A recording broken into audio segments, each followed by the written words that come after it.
Hello good morning every student. याच्या अगोदर आपण इलेक्ट्रिक पोटेन्शियल किंवा त्याला आपण इलेक्ट्रोस्टॅटिक पोटेन्शियल एनर्जी याच्यासाठी आपण एक्सप्रेशन काढलेलं आहे. इलेक्ट्रोस्टॅटिक पोटेन्शियल एनर्जीसाठी आपण एक्सप्रेशन काय काढलं होतं पहा.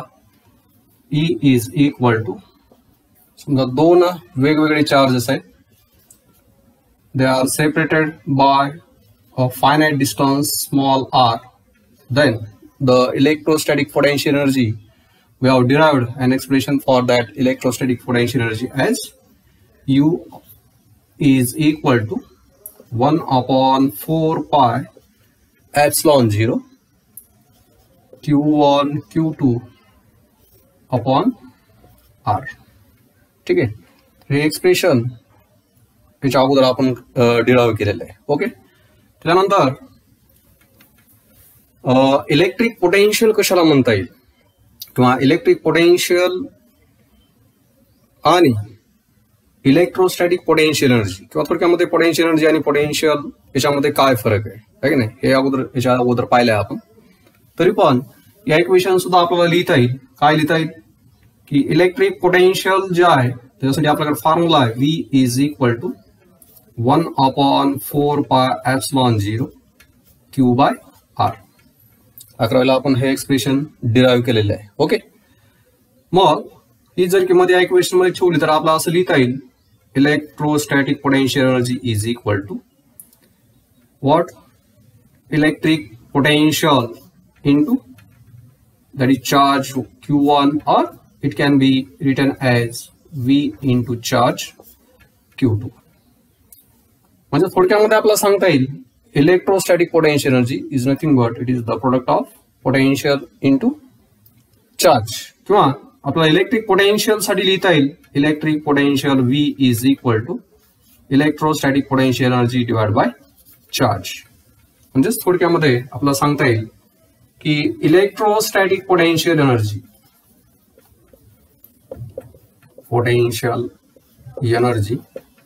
is equal to what, किंवा electrostatic potential energy is equal to electric potential multiplied by charge, किंवा इलेक्ट्रिक पोटेन्शियल बरोबर आपल्याला लिहिता येईल electric potential is equal to potential energy or electrostatic potential energy divided by what, charge.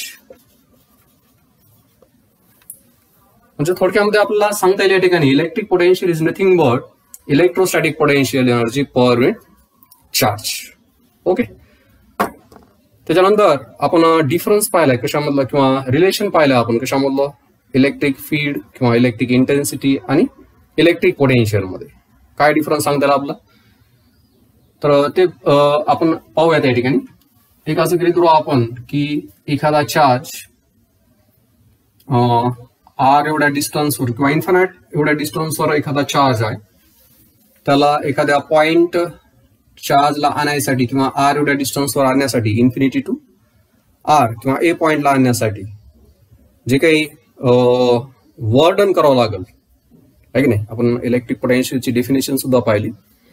काय electric पोटेन्शियलची व्याख्या 11वीला पाहिली आपण की एखादा चार्ज इन्फानाइट एवढ्या डिस्टन्सवर असल्यानंतर किंवा आहे असं गृहीत धरू आपण, त्याला आणण्यासाठी जे काही वर्क डन त्या ठिकाणी घडून येतं त्यालाच काय म्हणतो आपण, इलेक्ट्रिक पोटेन्शियल. ठीक आहे, मग इलेक्ट्रिक इंटेन्सिटी आणि इलेक्ट्रिक पोटेन्शियल यांच्यामध्ये काय रिलेशन आहे की नाही. तर आपण पाहू की समजा एखादा चार्ज घेतला आपण Q, तो M या ठिकाणी आहे, yani M पासून N पर्यंत आणायचंय. आणि असं गृहीत धरू समजा हे जे डिस्टन्स आहे हे किती आहे, dx आहे असं गृहीत धरू आपण.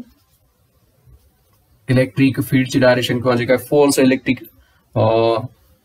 फील्डमुळं त्याची डायरेक्शन आपण या ठिकाणी दर्शविलेली आहे. आणि डिस्प्लेसमेंट त्याच्या अपोजिट डायरेक्शनने आलो आपण. मग M पासून N पर्यंत आणण्यासाठी जे काही वर्क डन होईल ते आपण बघूया. तर आपल्याला सांगता येईल की work done is nothing but that is the force into displacement. आपल्याला या ठिकाणी सांगता येईल work done to bring that charge from point M to n is nothing but dw is equal to minus f into dx. Here the negative sign indicates that these displacement and force are oppositely directed. Therefore, here we can it can be written as minus E into dx, where F is nothing but that is the force due to that electric intensity or electric field. Okay. मग या ठिकाणी आपल्याला परत सांगता येईल की जर m पासून n पर्यंत आणण्यासाठी त्याला काय करावं लागतं, काहीतरी वर्डन करावं लागतं. म्हणजेच या वेगवेगळ्या पॉइंटला जे काही पोटेन्शियल m आणि n त्या ठिकाणी वेगवेगळे आहे आणि जे काही पोटेन्शियल डिफरन्स आहे m आणि n पॉइंटला तो गृहीत धरू आपण किती आहे v असे गृहीत धरू. मग हेच इक्वेशन मला असं लिहिता येईल, that is the work done is nothing but that is the electric potential difference between these 2 points m and n, and that is nothing but minus E into dx. किंवा याच्यावर आपल्याला सांगता येईल की electric potential V is equal to minus E into dx किंवा E is equal to आपण या ठिकाणी पोटेन्शियल डिफरन्स जो आहे तो गृहीत धरू आपण dv असं गृहीत धरू. वाटल्यास आपण dv is the potential difference between these 2 points m and n. So we can write E is equal to what? Minus dv by dx. मग याच्यावर आपल्याला सांगता येईल की इलेक्ट्रिक इंटेन्सिटी और electric field is nothing but negative potential gradient म्हणून आपण dv by dx is nothing but that is the potential gradient. Okay, तर हे थोडक्यामध्ये याच्या अगोदर आपण पाहिले. याच्यानंतर आज आपल्याला electric potential at a point due two point charge. आपण पाहिलं की बोर्डाच्या सिलेबस मध्ये किंवा जे काही आपल्याला बुक दिले त्याच्यामध्ये electric potential due to a point charge, electric पोटेन्शियलच्या वेगवेगळ्या किमती काढायच्या आपल्याला. 3 वेगवेगळे डेरिव्हेशन आपल्याला काढायचे. पहिले डेरिव्हेशन काढायचं आपलं electric potential due to a point charge. दुसरं डेरिव्हेशन आपल्याला काढायचं इलेक्ट्रिक पोटेन्शियल साठीच परंतु ड्यू टू अ डायपोल. आणि तिसरं जे डेरिव्हेशन आहे ते आपल्याला काढायचं electric potential due to a what system of charge. Okay, तर आज जे आपण पाहणार आहोत कशासाठी एक्सप्रेशन पाहणार आहोत, electric potential due to a point charge. अतिशय सोपं असं एक्सप्रेशन आहे, सहजपणे आपण ते डिराइव्ह करू शकतो. मग याच्यावर प्रश्न सुद्धा विचारला जाऊ शकतो, derive an expression for electric potential due to a point charge. Okay, मग हे डेरिव्हेशन कसं सॉल्व्ह करायचं ते अगोदर आपण या ठिकाणी डायग्राम मी ऑलरेडी काढलेली या ठिकाणी आहे का नाही. डायग्राम मध्ये पहा काय काय दिलेलं आहे. तर आपल्याला सांगता येईल की एक पॉइंट चार्ज प्लस क्यू हा ओ पॉइंटला आहे आणि ओ पॉइंट पासून जो दुसरा एक पॉइंट घेतला आपण त्याला नाव दिले यम, तो किती अंतरावर आहे, एक्स एवढे डिस्टन्सवर आहे. त्याचप्रमाणे ओ पॉइंट पासून आणखीन एक पॉइंट घेतला आपण ए पॉइंट, जो किती अंतरावर आहे, आर एवढ्या अंतरावर आहे. आणि या ए पॉइंटला आपल्याला इलेक्ट्रिक पोटेन्शियलची किंमत काय करायची या ठिकाणी काढायची. असं गृहीत धरू आपण की एखादा युनिट चार्ज यम या ठिकाणी आहे आणि यम या ठिकाणापासून काय करायचं आपल्याला, त्याला एन या ठिकाणी आणायचंय. म्हणजे जे काही डिस्प्लेसमेंट म्हणून आणलंय ते किती आहे, डीएक्स आहे, against the direction of that electric field or against the electrostatic force. Okay, then we have or we can write the work done to move that charge from m to n, to move that unit charge from m point to n point. Its displacement is dx. Therefore, work done is given by that is dw is equal to minus f into dx. But we know that according to Coulomb's law, the electrostatic force between these two charges plus q and that unit charge is given by that is f is equal to 1 upon 4 pi epsilon 0 q divided by what, the distance from this charge to em point is nothing but x, so it can be written as x square. Suppose this is equation 1, this is equation number 2. पहा तुमच्या लक्षात येते का, actually तो charge infinite डिस्टन्सवर आहे पण आपण गृहीत धरले की तो पॉइंट कुठं आहे, तो चार्ज पॉइंट एम ला आहे आणि एम पासून एन पर्यंत अतिशय कमी डिस्प्लेसमेंट त्या ठिकाणी घडून आणलं तर होणारं वर्क आपण काढलं की ते minus F into dx. Here the negative sign indicates that the displacement and force are oppositely directed. Okay, मग अकॉर्डिंग टू कुलोम्स लॉ आपण पाहिलंय की जे काही इलेक्ट्रोस्टॅटिक फोर्स आहे कशामध्ये प्लस क्यू आणि तो युनिट चार्ज यांच्यामधलं आपल्याला सांगता येईल या ठिकाणी की F इज इक्वल टू 1/4πε0 किंवा m पॉइंटला जे काही इलेक्ट्रोस्टॅटिक फोर्स ऍक्ट होतो त्याची किंमत आपण काढली 1/4πε0 Q/x². ओके, जर एवढं डिस्प्लेसमेंट घडून आणायचं असेल तर झालेलं वर्क डन आपण काढले इक्वेशन 1 आहे की नाही. परंतु आपल्याला त्या जो काही युनिट चार्ज आहे त्याला काय करायचं, इन्फायनाइट डिस्टन्स वरून पुढे आणायचं आपल्याला त्या पॉइंट ए ला आणायचंय किंवा आर एवढ्या डिस्टन्सवर आणायचं असेल तर एकूण वर्क डन किती होईल ते आपल्याला काढायचंय. मग ते कसं काढणार आपण, by integrating equation 1 from limit that infinity to that R. Okay, so we can write the total work done to bring unit charge from infinity to that distance r is given by integrating equation 1.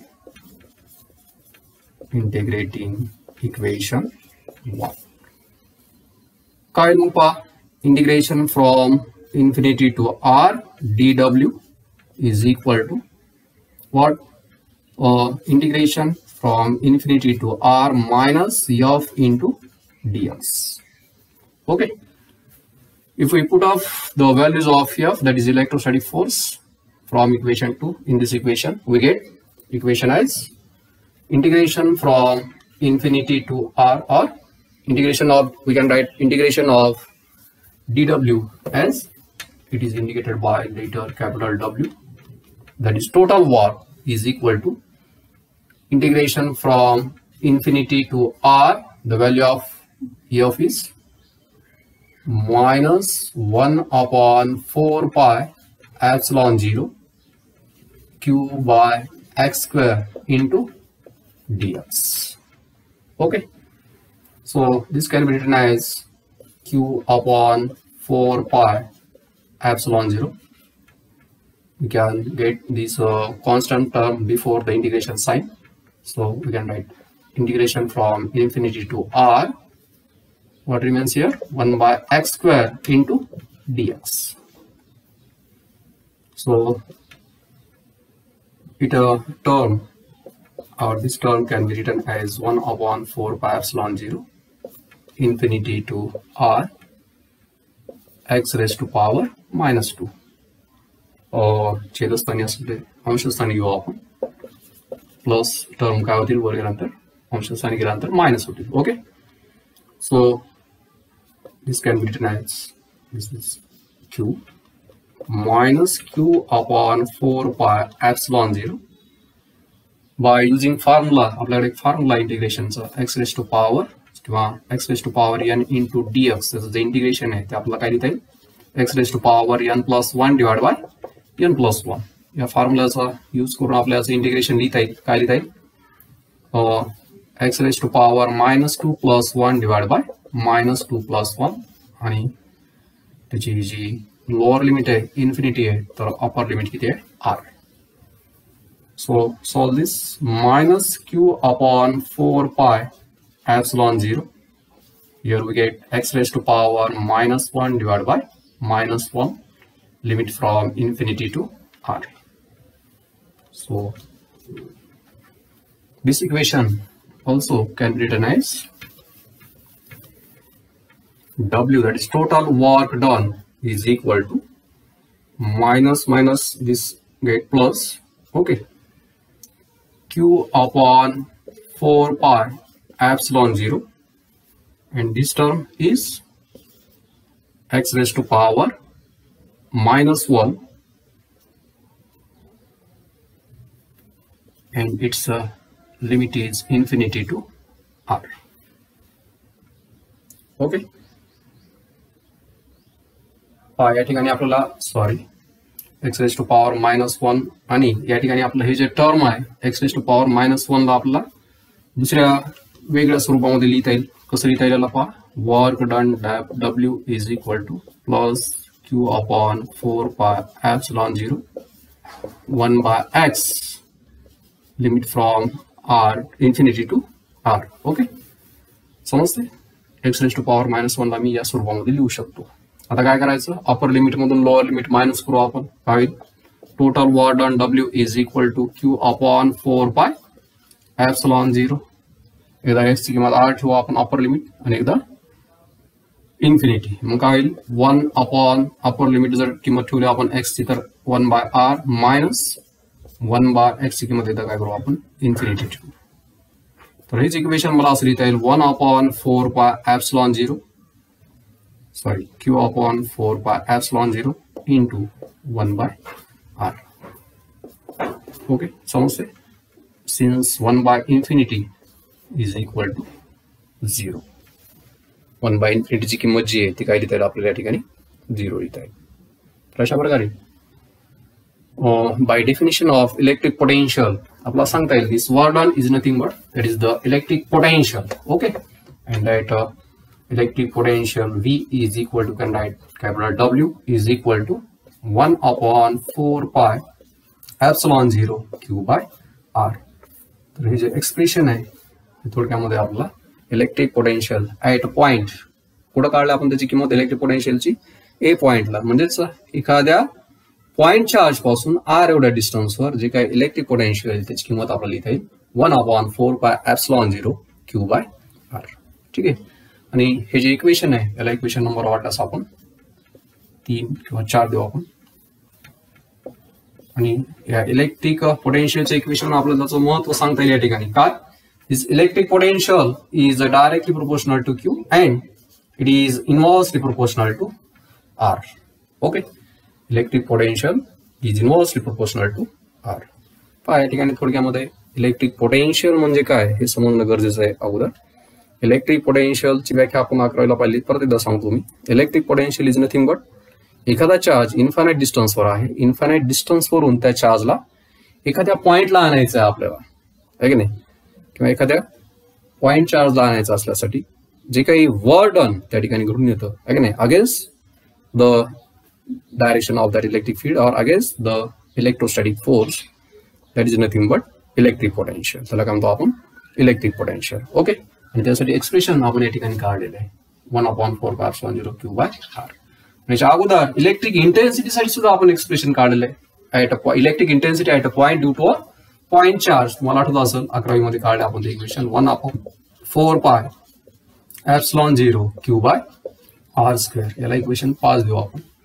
Equation 4 आणि 5 वरून आपल्याला असं सांगता येईल की V is inversely proportional to R and that electric field or electric intensity is inversely proportional to R square. Okay, आणि या दोन्हीचा जर आपण ग्राफ काढ आपण अगेन्स्ट एक्स ऍक्सिस वर जर आपण काय घेतलं इलेक्ट्रिक पोटेन्शियल आणि इलेक्ट्रिक इंटेन्सिटी, आणि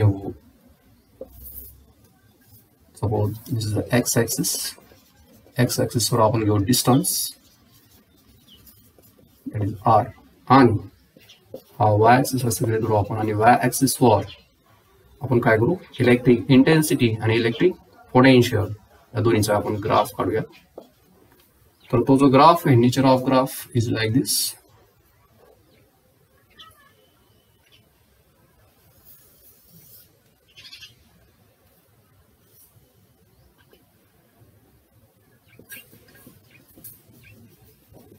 Okay,